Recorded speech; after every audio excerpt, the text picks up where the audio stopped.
ఓం నమ శివాయ. ఓం నమో నారాయణాయ. ఓం స్వర్ణాకర్షణ కాళభైరవాయ నమో నమః. ఓం కాళకాళాయ విద్మహే కాళాతీతాయ ధీమహి తన్నో శ్రీ స్వర్ణాకర్షణ కాళభైరవ ప్రచోదయాత్. హరి ఓం. మా ఛానల్కి స్వాగతం. చూస్తున్న వీక్షకులకు ప్రేక్షకులకు ప్రియ కాళభైరవ భగవద్బంధులకి స్వాగతం పలుకుతూ మమ్మల్ని ఎంతగానో ఆదరిస్తూ ఉండబడినటువంటి ప్రియ సోదర సోదరీమణులకు అందరికీ కూడా నూతన ఆంగ్ల సంవత్సర శుభాకాంక్షలు. 2025 సంవత్సరానికి స్వాగతం పలుకుతూ ఈ 2025 సంవత్సరంలో అందరికీ శుభం జయం లాభం జరగాలని కోరుకుంటూ అందరిపైనను నరదృష్టి నివారణ అదృష్టాన్ని కలిగించేటువంటి కాళభైరవ స్వామికి ఆశీర్వాదాలను కోరుకుందాం. అలాగనే 2025 1-1-2-4-6 అనేటువంటి పరిస్థితుల ప్రకారంగా పూర్తిగా కలిపినట్లయితే 5-4-9 అవ్వడం వలన విశేషమైన పూర్ణ సంఖ్య అంటారు.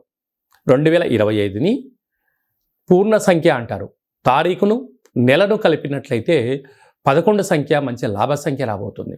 కనుక ప్రభుత్వ ఉద్యోగ ప్రయత్నం చేసేవారికి, ప్రభుత్వ ఉద్యోగంలో ఉండబడినటువంటి వారందరికీ చాలా శుభ పరిణామము అని గమనించగలగాలి. అలాగనే మనకు ఈ 2025 సంవత్సరము బుధవారం రోజు ప్రారంభమవడం, ఉత్తరాషాఢ నక్షత్రం అవ్వడం వలన విపరీతమైన రాజయోగం అందరికీ కలిసి వస్తుంది అని చెప్పగలగాలి. అలాగా 9 సంఖ్య పూర్ణ సంఖ్య అవడం వలన అనేక మందికి లక్కీ నెంబర్ కూడా 9 సంఖ్య. కొన్ని కోట్ల మంది ఎదురు చూస్తున్న వారందరికీ అదృష్టవంతులు కాబోతున్నటువంటి సంవత్సరం ఇది అని చెప్పి కూడా మీరు గమనించాలి. కనుక ఈ 2025 సంవత్సరంలో ప్రారంభ కాలంలో ద్వాదశ రాశుల్లో గ్రహ గమనాల్ని ఒకసారి వీక్షింపచేద్దాం. వృషభ రాశిలో దేవగురు బృహస్పతి సంచార స్థితి, మిథున రాశిలో విశేషమైనటువంటి మనకు కన్య రాశిలో కుజ భగవానుడు సంచార స్థితి, అలాగనే కన్య రాశిలో కేతు సంచార స్థితి, ధనుసు రాశిలో బుధాదిత్య రాజయోగం రవి బుధ సంచార స్థితి ఉండడం, అలాగనే కుంభరాశిలో శుక్రుడు మరియు శని సంచార స్థితి, మీనరాశిలో రాహు సంచార స్థితితో నూతన ఆంగ్ల సంవత్సర ప్రారంభ కాలంలో గ్రహ గమనాలు ఈ విధంగా ఉన్నాయి. అందరికీ ముందస్తుగా నూతన ఆంగ్ల సంవత్సర శుభాకాంక్షలు. వృషభ రాశి వారికి ఈ 2025 సంవత్సరం మరియు ఉగాది పండగ దగ్గర నుంచి ఆదాయ వ్యయాలు, రాజపూజ్యం, అవమానం, ఆరోగ్య పరిస్థితులు ఎలా ఉంటాయో క్లుప్తంగా సవివరంగా సంపూర్ణంగా తెలుసుకుందాం. వృషభ రాశిలో ఏ ఏ నక్షత్రాలు వస్తాయనగా కృతికా నక్షత్రంలోని 2, 3, 4 పాదాలు, రోహిణీ నక్షత్రంలోని 4 పాదాలు, మృగశిరా నక్షత్రంలోని 1, 2 పాదములు కలిపితే వృషభ రాశి. అలాగనే చాలామందికి పుట్టినటువంటి కాల సమయంలో డేటా బర్త్లో లేనటువంటి కారణం వలన పేరు యొక్క మొదటి అక్షరాన్ని అనుసరిస్తూ ఆ రాశిని తెలుసుకొని మానవ ప్రయత్నం చేద్దాం. ఈ, ఉ, ఏ, ఓ, వా, వి, యు, వే, ఓ అక్షరాల వారందరూ కూడా వృషభ రాశి జాతకులే. వృషభ రాశి యొక్క అధిపతి శుక్ర భగవానుడు. ఈ ఆంగ్ల సంవత్సరంలో వీరి యొక్క ఆదాయ వ్యయాల్ని ఒకసారి మనం గమనించినట్లయితే ఈ సంవత్సరము అధిక సంపాదన కలిగినటువంటి రాశులలో వృషభ రాశి ప్రప్రథమమైంది అని చెప్పి కూడా గమనించాలి.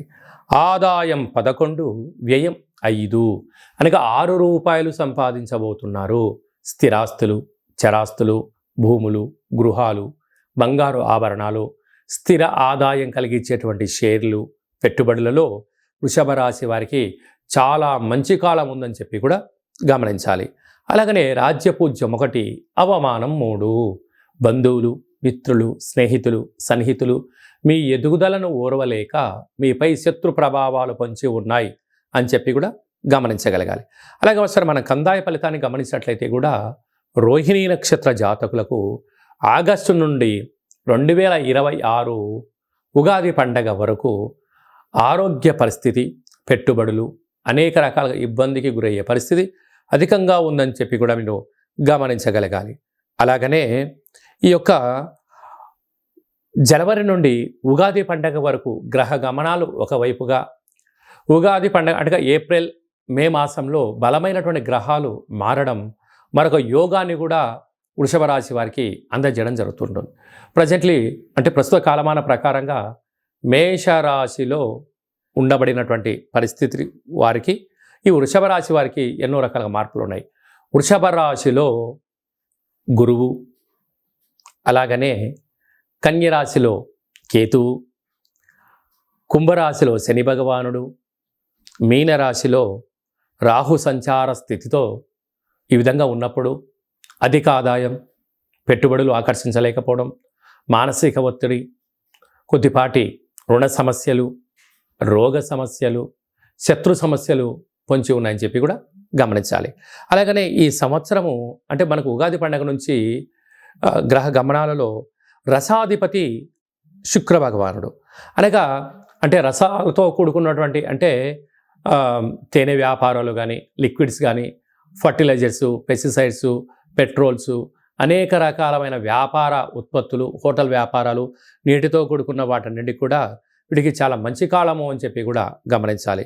వస్త్రాధిపతి శుక్రుడు, అనేక వీరికి తెలుపు వస్త్రాలు, పట్టు వస్త్రాలు, బంగారు ఆభరణాలు, విలాసవంతమైన జీవితం, అలా స్వర్ణకారిత వ్యాపారులకు అనేక వారందరికీ కూడా శుక్రుడు యోగదాయక కారణం అవ్వడం వలన వీళ్ళకు చాలా మంచి కాలం ఉందని చెప్పి కూడా గమనించాలి.